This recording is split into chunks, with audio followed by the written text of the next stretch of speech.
Howdy again, it's Mr. Pete, your interweb shop teacher. Welcome back to the shop, and look what just followed me home. I don't know if I have any footage of the trailer or not, but there's been no end to this craziness here, even though I am no longer buying tools. But I bought this thing on an online auction for about 85 bucks or so. I'll show you just a couple clips of when I picked it up.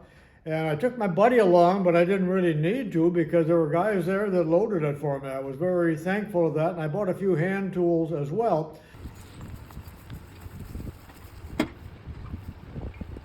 But since this is a SEARS craftsman, I'm going to go over its strong points and its weak points.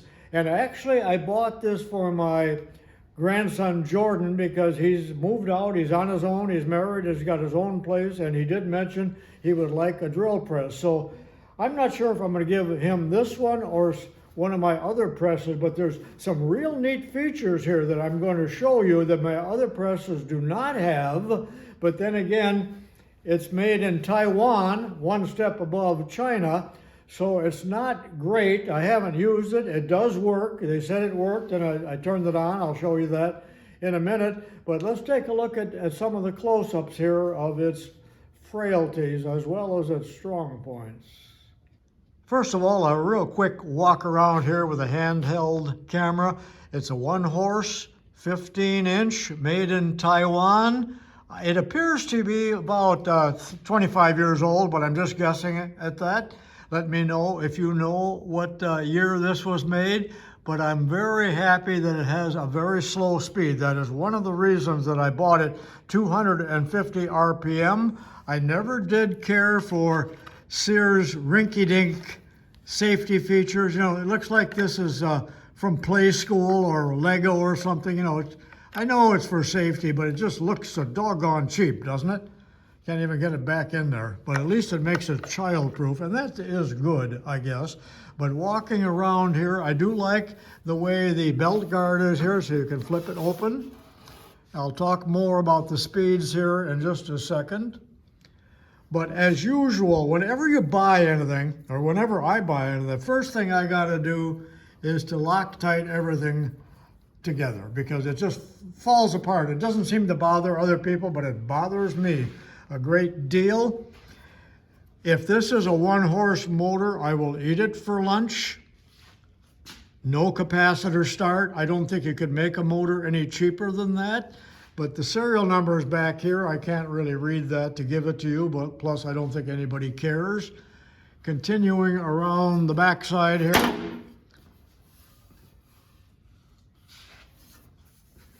Open frame motor, at least it'll cool well, but it draws in sawdust and dirt, which is never, ever good. Now, here's a couple things that I do like about it. The table here is fairly good size. It's cast iron, and the thing is the table will tilt. Matter of fact, it's at a little bit of an angle now, and it will swivel around like this. But look at, Bubba put this together. So I will have to fix that. Now there's a radius on here for a reason, Bubba.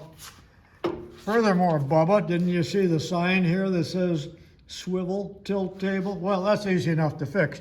Amazingly enough, the vise was bolted down. That came with it. And there is only one hole pecked in here, so that's not too bad. Now the only thing American about this is the clamp right here. This is a vice grip brand, and it is made in USA. I already took it off and looked at it.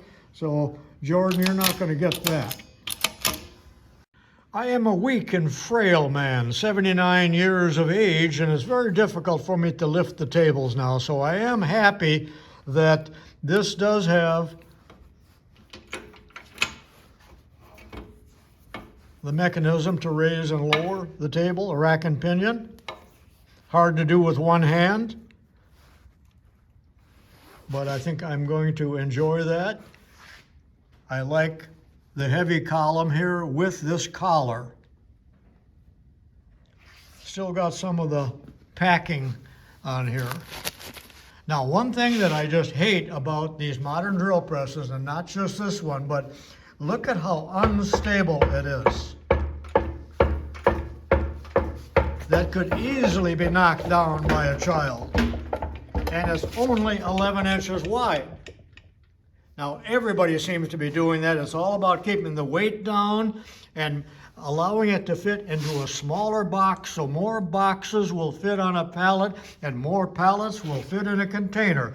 But if you look at a quality drill press like this Duro, look at the big, heavy, wide base, 15 inches. Not to be reckoned with. That is quality. This is trash, Asian trash down there, you'll have to admit. Okay, a couple things here. First of all, it did come with the safety type of key, and that is a good thing, although they're annoying to use, but that's pretty important. I've just seen so many accidents in my life with drill chucks. This little cheap vise came with it, but it appears to be from the big old freight store out in the bay, but still usable and can be clamped down. We do have a coolant trough along the edge here, which is kind of surprising, but here is what I like most about this drill press. First of all, it is a 5/8 chuck. So it's going to hold a little bit bigger drill than what I'm used to. But I didn't know this when I looked at the picture on the internet, but I was hoping that this was a Morse taper. And because of the little distance right here where my finger is, I thought, that's got to be a Morse taper. I sure hope it is, but I didn't know until 15 minutes ago that sure enough, this is a number 2 Morse taper, and there's the slot. You're not getting a good view of it. I don't have a drift. Luckily, I got a dozen of them down in the basement. So the chuck can be taken out and a Morse taper drill bit held in here and run at slow speed, because again, the slowest speed is 250 RPM. So that is a big plus, what you're seeing right here. I should knock that out to, oh, and the drill bit came with it. Looks like about a 3/8 drill bit. Now, you guys that are snooping around and looking at other things here, just concentrate on this. Don't be nosy. Okay, what I don't like is I'm used to a stop that is a rod, you know, with collars on it. Probably you are too. But the stop on this one is this collar here with a rinky-dink stamped deal. So we can set our stop or lock the quill wherever. No, how do you lock that quill? I hope that quill has a lock. Oh, I think it does. I just got to figure it out. This is all new to me. Relatively light casting here. It is cast iron, but it's not massive like most most quality drill presses. So again, this is aimed at the homeowner. It does not say Craftsman Commercial or Craftsman Industrial or anything like that. Not that that makes a whole lot of difference. Am I too hard on SEARS? But in some ways, you know, this looks like something SEARS made when Roebuck was not looking. Don't you agree? But it does have a work light. I'll show you that in a minute too, which is kind of handy. Even though it's in the wrong spot, it does not illuminate the work where it needs to. I think most of you people that are familiar with plating know that plating can be put on as thin or as thick as they want. So in most modern products, because chrome is so expensive and it takes longer to plate, they use real thin chrome that immediately starts to rust after it leaves the store.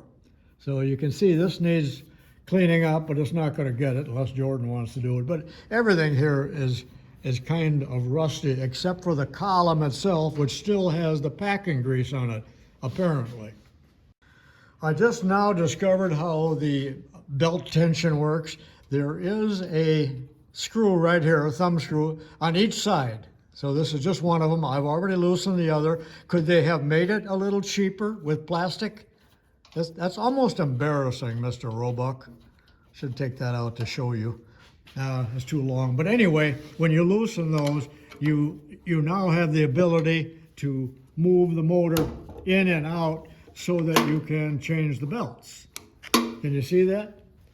I'm going to put it in because we're going to change the belts, and I do not like that. Look at how wobbly this thing is.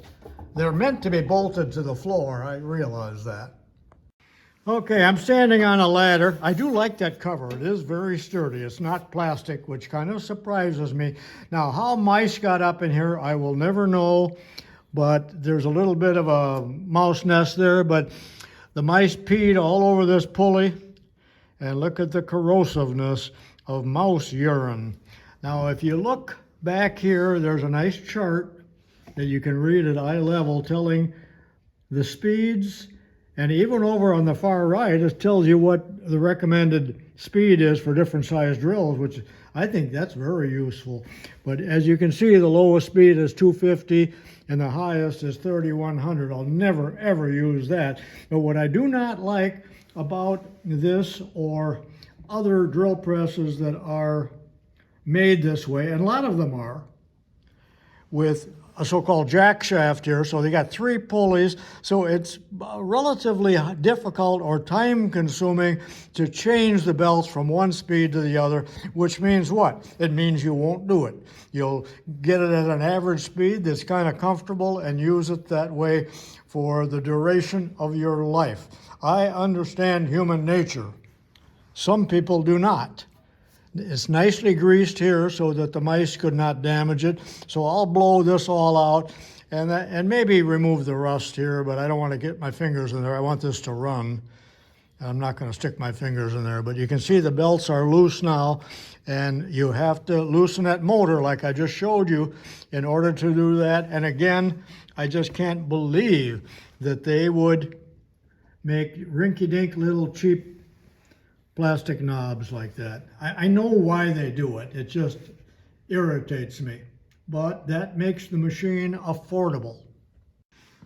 All right, let's remove that table so I can reverse it. And it did pop right off, nicely oiled.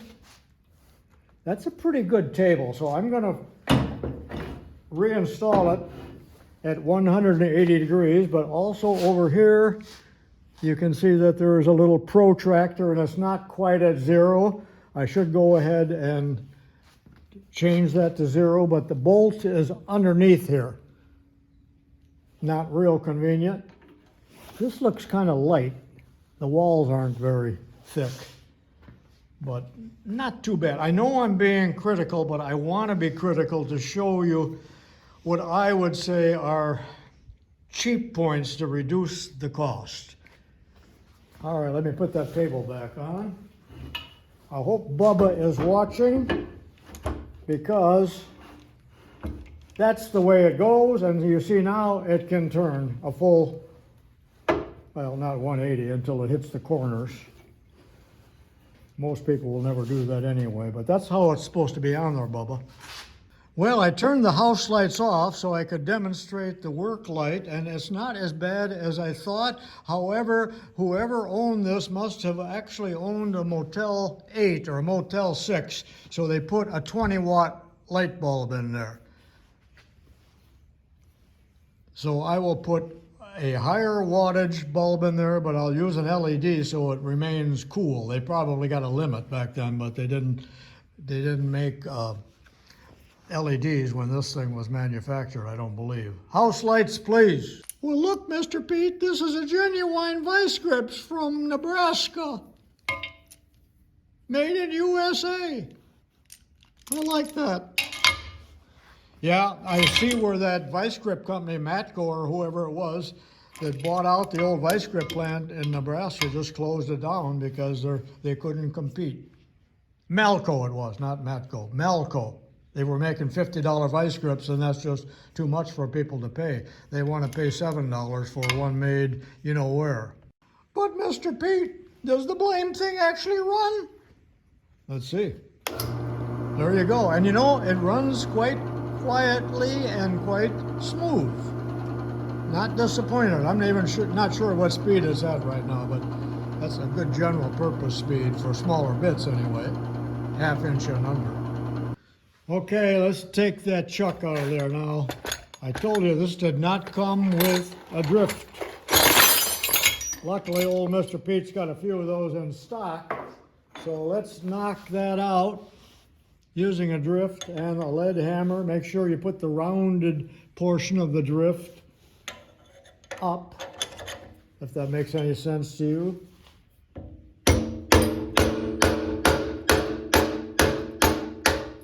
I doubt that's ever been out of there. And now, this is a Chinese chuck, I'm sure, but it's a number 2, perfect, because like I say, it's probably never been out of there, 5/8 capacity, not a bad chuck for home use, but now I could insert a reamer or a taper shank drill in there if necessary. So believe it or not, I own about 5 or 6 drill presses. I do not have a single drill press with a Morse taper spindle. If I need Morse taper, I have to use my Bridgeport. Mr. Pete, I have a question for you. Why isn't the table rusty? Everything else is. Well, I'll tell you why. Because the deceased man that owned this was kind of sloppy, and he had oil over everything here, and he inadvertently caused this to be rust-proof. So thank you to him for his sloppiness. But that's about the only part on the entire machine that doesn't have some surface rust. This machine was obviously in an unheated garage. Well, I hope you enjoyed this video, which ran longer than what I expected. You know what? Here in northern Illinois, yesterday it was 70 degrees, and I was raking the yard in a t-shirt. Today is Veterans Day 2022. Did I say that? But it is 35 degrees when I woke up this morning. I think we'll have a hard freeze tonight. So summer is over. You won't see me out here in this garage until April. Hope you enjoyed the video, and I'll see you next time. Did I get cheated, or was this a value? Give me in the comments your appraisal of a Craftsman drill press. See you next time. Here's a box of tools that I bought at the same auction. I'm not going to say much about them other than the stuff that I don't need, but I do particularly like this Federal indicator here, but notice that it says Caterpillar on it, which I thought was interesting. But then again, we're in Caterpillar territory. I hope this is not stolen merchandise. A couple other nice Starrett items in here as well. I might talk about those some other time if anyone's interested.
Now I can move the car closer as needed.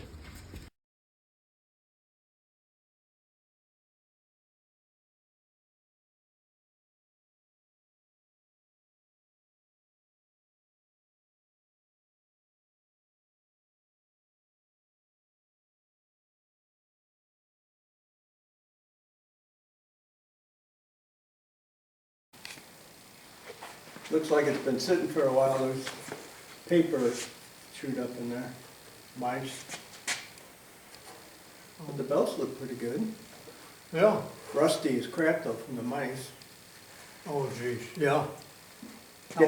I get that from your buddy at Diesel Creek, Matt.